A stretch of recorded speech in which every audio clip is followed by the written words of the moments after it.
Bayangin, saya pernah hampir tabrakan, ya untung nggak tabrakan, dan kalau tabrakan kayaknya bisa mati.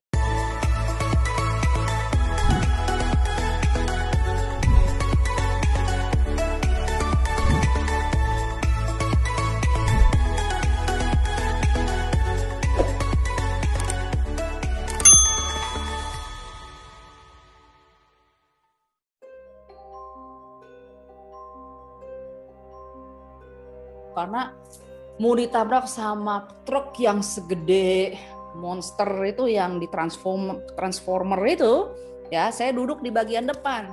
Yang terpikirkan oleh saya tahu nggak apa? Bubur, karena saya lapar waktu itu.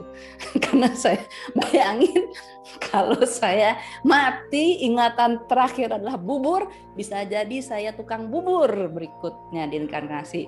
Bagus kalau masih tukang bubur. Kalau jadi buburnya, kan kayaknya nggak deh kalau jadi buburnya. Jadi tukang bubur mungkin oke. Karena yang terobsesi adalah bubur. Apapun obsesi yang terakhir ada di dalam benak kita sebelum meninggalkan, itu yang akan terjadi. Contoh, ada seorang wanita yang punya anak banyak, masih muda, terus apa yang terjadi? Dia sakit, dibawa ke rumah sakit, dan ternyata sakitnya parah sampai dia meninggal. Dan lagi dia sakit, yang dia pikirkan adalah anak-anaknya. Karena apa? Anak-anaknya masih kecil. Yang paling besar itu umurnya aja baru 10 tahun or something seperti itu. Saking khawatirnya ketika reinkarnasi, itu yang dia ingat adalah anak-anaknya loh. Nah, ini kasus yang agak rare. Karena apa? Biasanya kita mengingat masa lalu kita di past life kita until we are 5 tahun atau 6 tahun. Sometimes ada yang lebih lama lagi.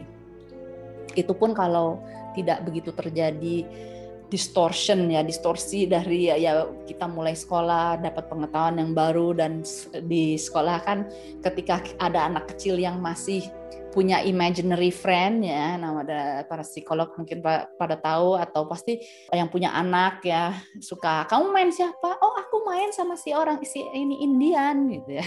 Di mana orang Indian, orang nggak ada apa-apa, ternyata imaginary-nya, padahal it's not exactly imaginary, dia sedang mengingat past life-nya biasanya ya. Si wanita ini dia bisa ingat sampai dia dewasa.